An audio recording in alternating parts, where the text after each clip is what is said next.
welcome to We Never Met, the podcast where I have an interesting stranger on every single week. Today I have Steph Davies. And Steph, what would most people probably know you for? Probably from owning the Waxwing. Okay. Yeah. How old is the Waxwing? 7 years old. 7 years old? Yeah. Wow. It's crazy. Yeah. Does it feel like it's been that long? No, everything's a flash. Yeah. We should tell everyone what the Waxwing is first if you don't know. Yeah. So the Waxwing is like a retail gallery gift shop. And it represents all handmade work by local artists, national artists as well. But everything's handmade in the U.S. Yeah. So when did you come up with that idea?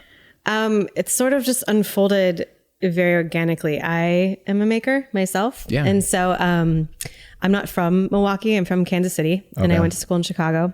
Okay. And there I had this huge community of maker and musician friends. And it was just like, there's always a show going on or a house party with art on the walls. When I moved here, like I just didn't know how to get into that scene. It was kind of, when you're not from here, you didn't go to school here, it was more difficult. And so I just worked odd jobs and like slowly found some people. And then I just wanted to create a space to kind of create that community, I guess. So eventually I found this really small hole in the wall in Shorewood where the rent was affordable. Yeah. And my plan was, well, I'll work here as my studio space. Yeah. And then I'll sell work in the front of me and my friends and we'll see what happens. And when I opened, I had like 65 other artists in there and we were so busy, I never got to make art. So, oh, really? Yeah. So it was really unexpected. It was supposed to be like a studio with a bonus that I sold some things. Right. Yeah. But instead it became like a shop and not a studio at all. So what brought you up here from Chicago? So I met my husband playing music in Chicago. We used to play at this open mic and he's from Waukesha. And so we lived there for a couple of years and then we packed everything up into storage and we spent 2 months on the road playing shows. We played like 40 shows in 2 months, coast to coast. What kind of music was it? Like folky songwriter, open mic. That's so right in my alley. Okay, cool. I love that stuff. Yeah. You never know how people are going to respond. You're like, really? Nothing too hip. Yeah. So we did that for a couple months and thought we'd find like this cool place on the road that we wanted to settle into. And I mean, we found cool places, but nothing felt like home. Right. And he was from Waukesha. His parents had a condo up here that no one was staying in. So it was supposed to be this like temporary, we figure things out. Sure. And it's just so affordable to live here that it is. Well, and when you're doing like anything artistic, it's like, okay, we can pay our rent and we can travel and we can do these crazy business ventures. Right. So, or we can live in a place where we can't do anything and just pay rent. Yeah. And just work 5 jobs. Right. So it worked out.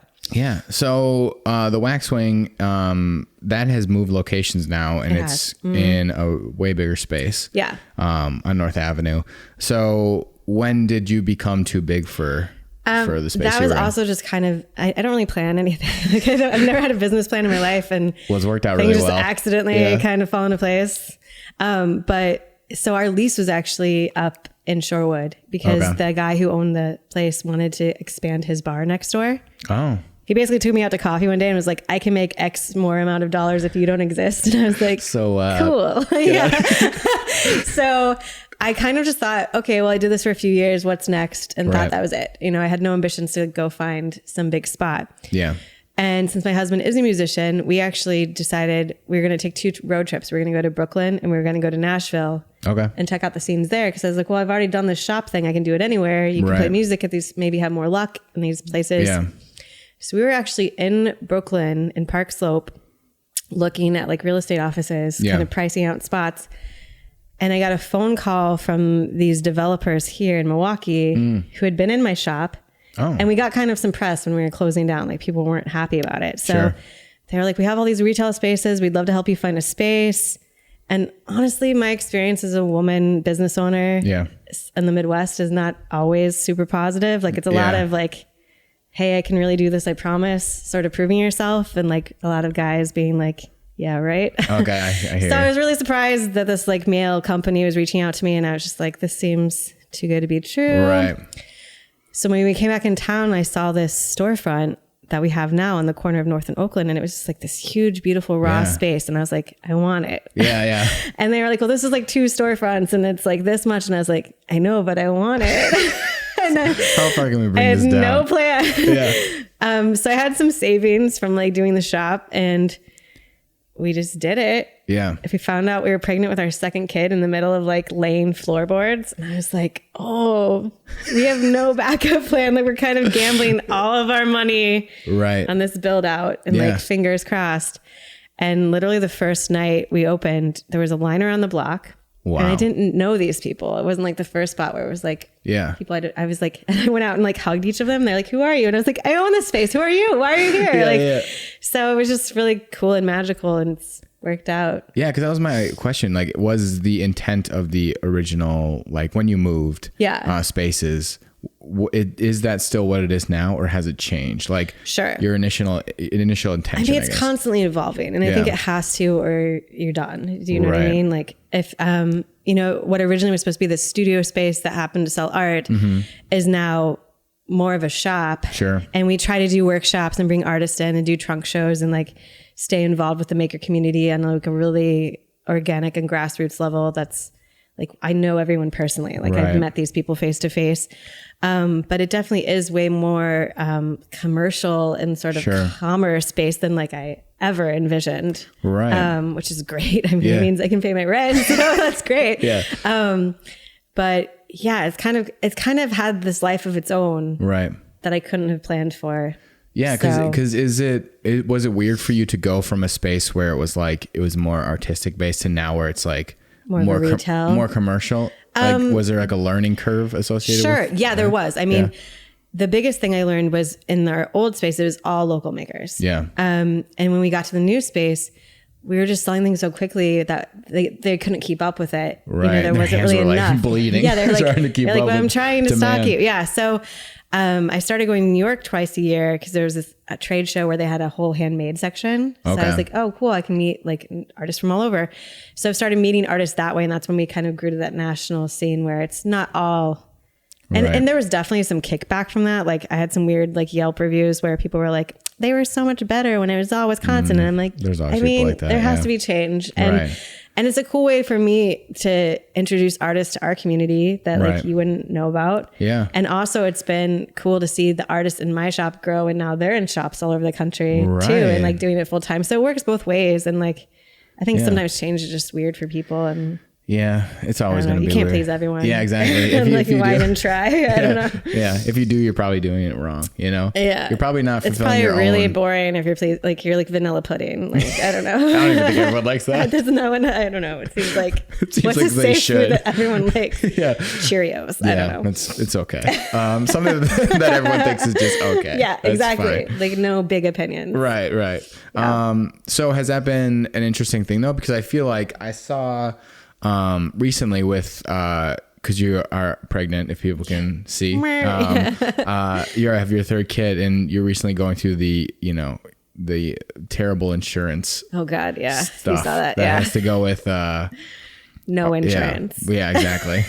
Literally. But like the outpouring support that you get from people. Totally. Like, isn't that you know what's funny is I'm what you call like an extroverted introvert. So like I can be social and like go to like concerts and stuff. Do you get really tired afterwards? Exactly. I'm exhausted, and then I need to like just like sleep. Yeah, exactly. Yeah. It's a lot of conversation. Today's been a busy day. Yeah. And so it's really weird to, and especially in a town like Milwaukee, it's like the small big city. So to be kind of a public figure where people recognize you from like the shop, and I don't always recognize them or whatever the case may be, or they know your business, or just a random stranger. Or it's really overwhelming in like the best, coolest way possible. But I mean, the community has been really supportive since day one. Like it's mind blowing. Yeah. So. Was that kind of a accidental thing? Do you think like just by the nature of what you're doing that attracts certain people or certain type of people? When I started, like there were a couple other little shops doing sort of similar things as far as working on consignment, but they had like very specific focuses, like in fashion or, there wasn't anything where it was really like these finer arts. Like I was doing a lot of heavy illustration work and like pottery when I first opened, because I didn't see that anywhere. And that's always a risk when you're just like, I want to do this thing that I'm really passionate about. Maybe someone else will like it. Yeah. So it was cool to see that other people really wanted that too. Yeah. And showed up for it. And that's kind of continued to be the case. Like I think because we live in a time where we're all sort of detached and like behind screens and there's like these distances between us, that to be able to go into a shop and everything's really tactile and like you're touching things that other people like put their hands on. You know, it's not mass produced. I don't know. There's something to that seems to really draw people in and connect people and start cool conversations or inspire people to make their own stuff. Right. Yeah. Cause you were one of the first shops like that in Milwaukee. And it's like a whole movement now, which is crazy. Right. I mean, everywhere. Yeah. Like, I did not start the movement at all, but like, you did. Part of it. I will tell you did. But how did that idea come about? Did you see these shops other places or did you just think, hey, this would be really neat? So I always thought I would have like a coffee house where it was like a music venue too. I thought that, and like I would like gallery that too. walls. That'd be cool. Yeah. Cause that's what my husband and I were doing. That's where we were playing. Yeah. I mean, but that's like, I don't know how people do like restaurants and food. That's like a whole other. I don't either. Yeah. It seems tough. Yeah. And the space you need for that is just all the commercial permits kitchens, and stuff, all of that stuff. So I was just working odd jobs. This was like one of those big ideas you never thought would happen is like owning your own space. And on my 29th birthday, I happened to be working this really terrible job where like it was owned by this like curmudgeony old man who like watched us on cameras in his kitchen and would like call us and be like, why are you all talking? And he'd be like, whoa, it was soul sucking. That is weird. Yeah. And so like on my birthday, I was like, this is doing nothing for my life. Did you say this to the camera? I should have. Hello. I said this to like my general manager. I was like, I don't even need to ever put it on a resume. Like I can erase this whole section of my life and like nothing will change. Yeah. So I was like, I think I'm done. And like, I don't have a plan at all, but I'm done. Yeah. And then she was like, give me a second. And she went and called her fiance and she was like, I'm done too. And then the other assistant manager was like, yeah, me too. We all just like handed our keys to these people who had never like opened the doors before. And we're like, bye. Yeah. And I just called my mom, who's like the most supportive person on the planet. And I was like, I just need to make art or like be creative before I'm 30. Like, I just need to try it. I'm like, I don't know. I might be calling you for like grocery money, but I need to try it. She was like, do it. And so I started doing like gallery shows and like little things, art markets and stuff. But there was this little boutique in Shorewood and it was called the Hummingbird Art Boutique. Does it exist anymore? No. Okay. So it was owned by this, lesbian couple, Leslie and Leslie, which could be confusing when you worked for them. Yeah, that is confusing. But they were awesome and they let me put some of my art and jewelry in there. Oh. And then like on the weekends I would fill in for like, cash under the table to like make everything work out. And after a year, they actually split up and they didn't want to do it anymore. Leslie? Oh, the Leslies are gone. I know. And they didn't want to do it anymore. And so I was like, well, what's rent here? Like I could do something like this. And they featured probably about like 40 makers. And it was kind of their own vision. Like it definitely was different from what I ended up doing. But I was like, I could come and work here every day and then sell my art in the storefront. And like, I could talk to other people. And so it just kind of turned into this thing. And I did sell my work at Sparrow Collective, which has been around for like 10 years in Bayview. And so I even approached them and I was like, you guys do a lot of like fashion and like jewelry. And like my whole thing is like, I want to do like pottery. I want to do illustrated art. I want to do like paintings. Yeah. And so, there was no weird competition or like anything from the go because I'm totally not into that. Yeah. And like I said, it was just such a success from day one. Actually, my mom came up to help me open. Yeah. And we'd had like a soft openings. We'd had a couple customers over the last like week or something. And it was opening night. And I remember it was like 15 minutes before it was supposed to open and it was like an empty store. And I was like, I just hope like someone comes. Yeah, at least one. And within half an hour, you couldn't even move in the space. And there was that many people like outside. Did you guys do a lot of marketing or something? Just randomly. This is 7 years ago. So like Facebook wasn't even that crazy. Yeah. Maybe we did a Facebook event, but if they existed at that point, I don't know. I don't know what we did. I feel like it was pretty minimal, but people showed up and it was cool. So I don't know. Sometimes you just have to put things out there. Like maybe I'll do this and maybe it'll work. Yeah. Cause you do a lot of different art projects. So do you have an art background? Like were you very artistic as a kid? Yeah. Like drawing? I was like a really arty, nerdy kid. Really? Yeah. Like there's like home videos of me and we're like at a fun park and like I'm in a stroller, like coloring, getting pissed that the wind is like blowing my coloring pages. I'm like, stop it. And like my brother's like playing like a normal kid in the background. And I'm just like, So what was the first thing? Because you're a very good artist and illustrator. Like, oh, thanks. I've like you do stuff on wood, which is really cool. Mm. But what was the first like piece? Do you remember drawing something? You're like, wow, this is actually good. Because none of mine were. Oh, and I remember that. I don't know if I had an awareness of being like good. There's a couple things I remember. There used to be this older woman, and this is kind of, I'll be honest, like my dream version of me when I'm like in my 60s. Yeah. Mrs. Poff. I don't know if you still exist, but you were cool. She would have like craft camp at her house. Oh. Sounds kind of creepy now. I have no idea how my mom knew her. Hindsight. But like I was in like preschool and we would go for like an afternoon and you'd make like a craft, like a mosaic. When was this in like the 80s? Okay. Yeah. That's fine. Like a mosaic thing for your mom in her kitchen or something. Huh. And I always thought that was like, like, this woman is cool. I mean, now it sounds like she just needed some weird, extra money. It's a little weird, but Mrs. Pop was cool in the 80s. Yeah.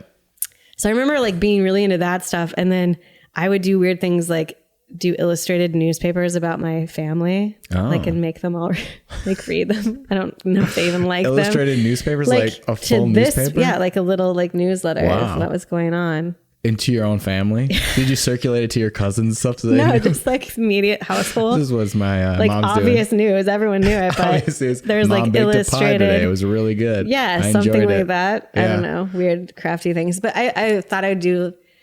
Like I went through phases where I wanted to be a cartoonist, and then I worked at a comic book store in college and wanted to be like a comic book artist and went to all the conventions. Do you think you have a like specific style, or do you think it kind of evolved? I think I do now. Yeah. I think I do now. And that's come with just like finding what feels most natural. Sure. I think you go through this whole phase with whatever you're passionate about where you're trying to like force yourself into the image of what you think you're supposed to be. Right. You know, like, oh, I should paint abstractly because like that's what's in museums, or I should, whatever is cool. But I mean, as you become like a grown up and you have to have like jobs that pay for necessities of life, you start to like, I think, do your passion in a way that's like almost a meditation for you, or like, you know, like an escape from what you're doing. Yeah. And if it's not that, if you're forcing it, it's work and it doesn't feel good anymore. Right. Yeah. So I think through that, I've kind of found, I like illustrating really fine lined things that I kind of get lost in, and it doesn't mean everyone's always like buying them up, but sometimes it works. And you do them on, as we said, like pieces of wood now. Why that? Why'd you choose wood? I mean, I used to do like drawings on paper framed, and I don't know, like it's so tricky. I mean, you have to pick a specific frame that everyone's gonna love, and da da da da. Yeah.